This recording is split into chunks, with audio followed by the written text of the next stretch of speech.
Haha. Let's deliver these orders to this girl up here.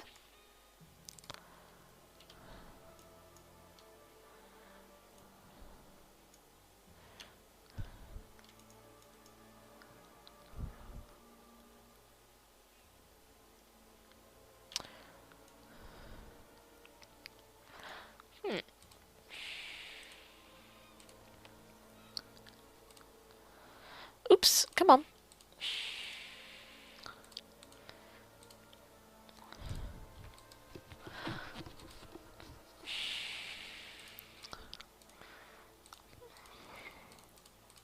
Got 10 of these to kill, so I better get moving.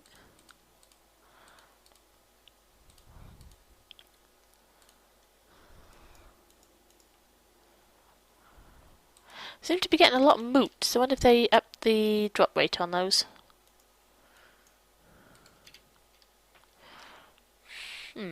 Aha!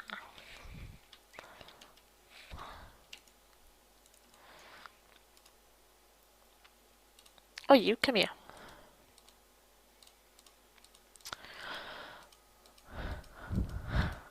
Come on. Oh.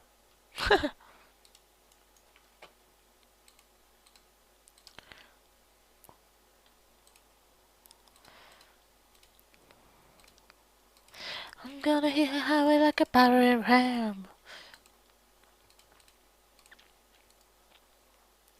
So, as people know, I tend to use these videos as a kind of sounding board for my ideas.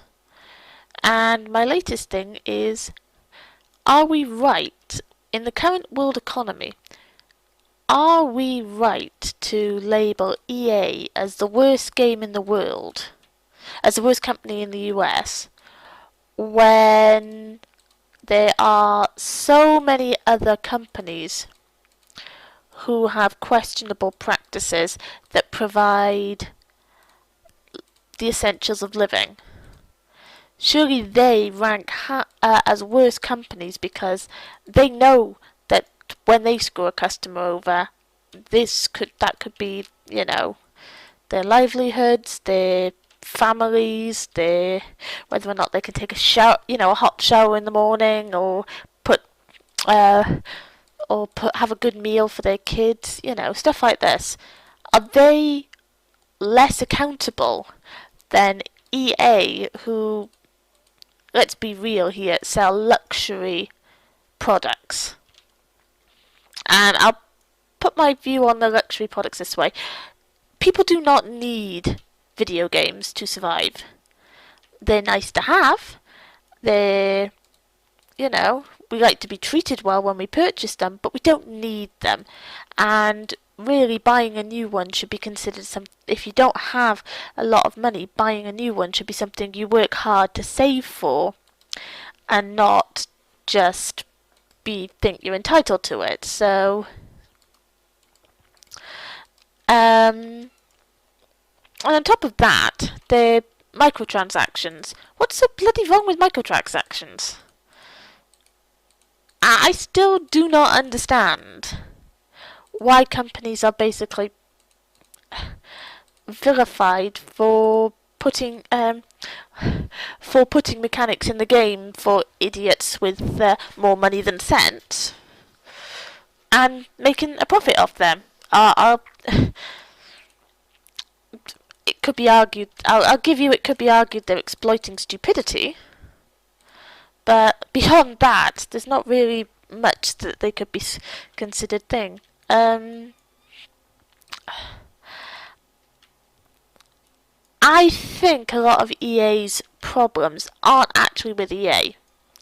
I think, as a society, we have got it into our heads that corporations are automatically bad. They're automatically out to try and screw us, and it is our responsibility to rip off big companies, big corporations, as much as we can. It's almost like some people think it's their jobs to deprive companies of of the money they earn, whether they are earned it in a way that's ethical or not, which would be fine, except they pick on people like EA rather than, say, the banks or the gas companies. You know, BP isn't exactly the most the nicest people in the world, are they? Oil slicks.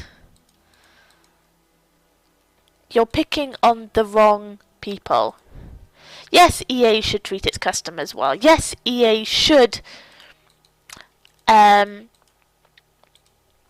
maybe be more user friendly, but to turn around and say, oh, but we're being but they're just money grabbing because of DLC. DLC is not money grabbing.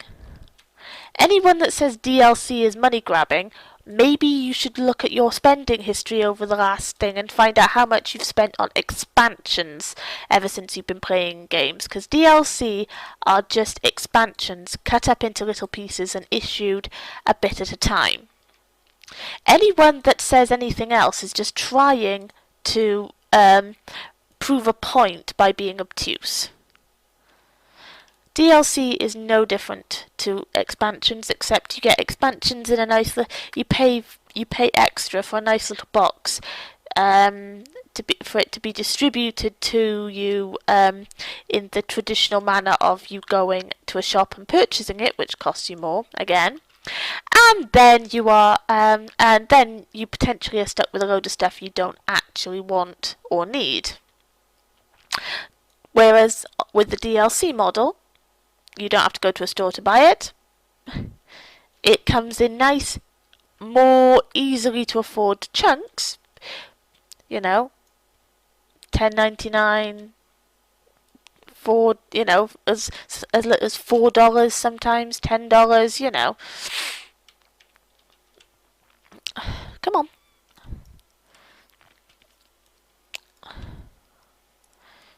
Ooh, there we go.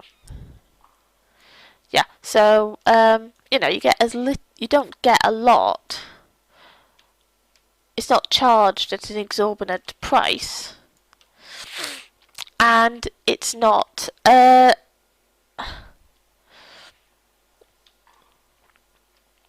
and you can get a chance to go, right, I want extra content. I don't want item packs. Take Dragon Age 2. They released 2 DLC for items and 2 packs for each character class.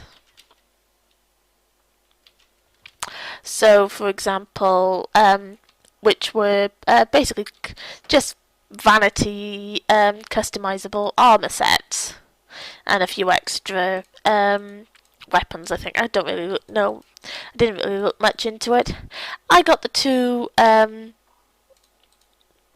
extra content patches, the 2 extra missions, and I didn't pick up the item packs. Now, that would have cost me probably about 10 quid. When it's all said and done, when I bought the BioWare points and the like, I think it cost me about £15. Now, if I'd have bought that as an expansion pack, I'd have paid 25 quid for that, and I would have been stuck with these item pack thingies that I have no interest in. I'd have used the items, obviously, because I'd had them. Oops, died. Too busy waffling. I'd have used them because I had them, but I would be stuck with them if I hadn't have wanted them, even if I wanted them or not. So, DLC works. You pick what you want, you pick what you don't, you would reject the bits you don't want. And this concept, I think is a plus, because it makes games unique. It makes games feel like I've got everything out of a game that I need, I want. And I'm not being forced to pay for things I don't want. So that's my take on DLC. And what? No! Right, let's just quickly do this. And then run away very fast.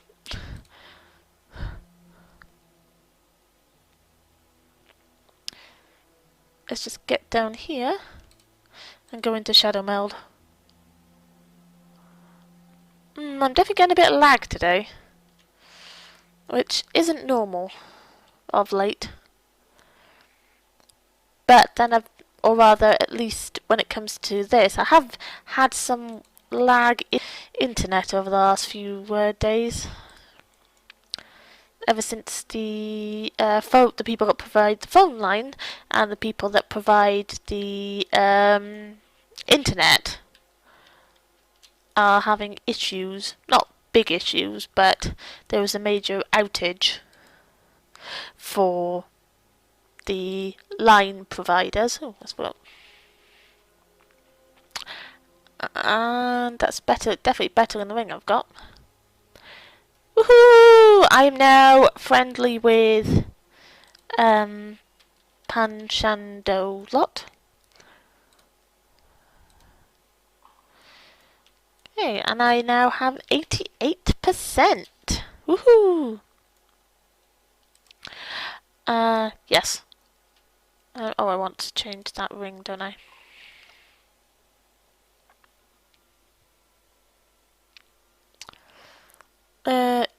Yeah. It's better than both rings, but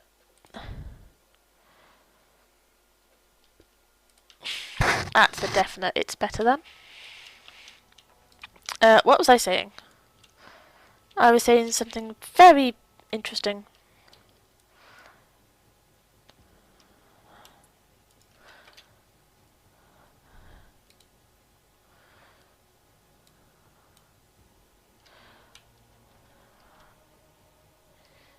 Come on now, I want to try and get this done today.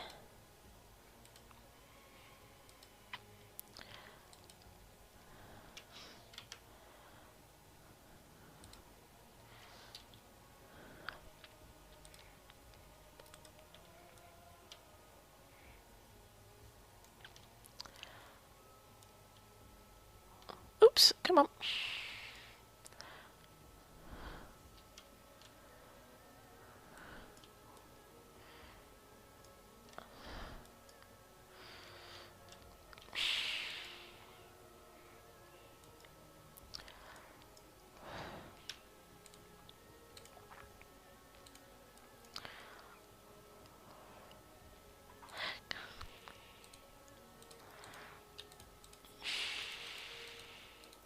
Shadow Pan. As I consider I mispost. But yeah, so DLC not so bad. So generally I still cannot see why EA gets such a rough time compared to other video games companies.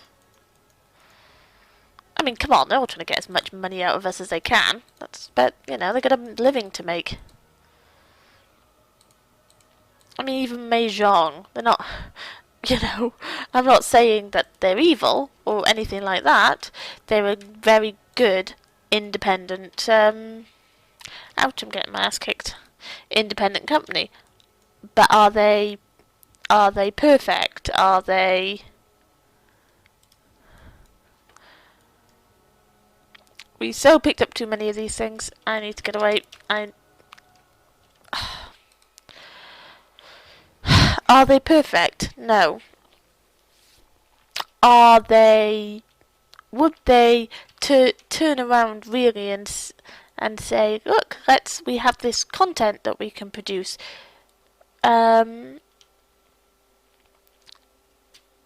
know, I mean, if they came out with a new dimension for Minecraft,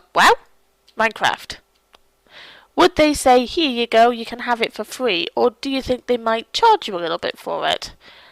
I don't know. I would expect a major content patch like that might have a charge to it.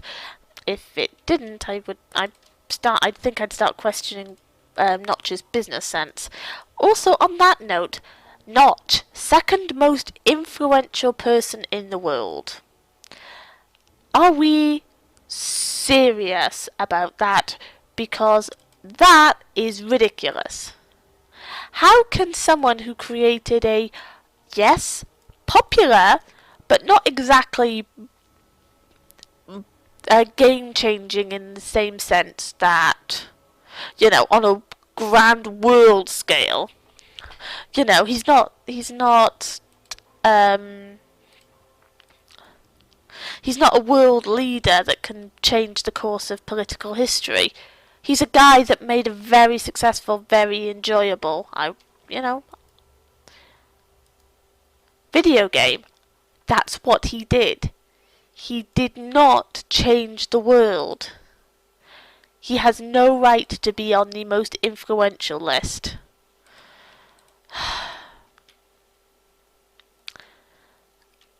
Learn some perspective, people. Because right now, as a community, we don't have a lot of it.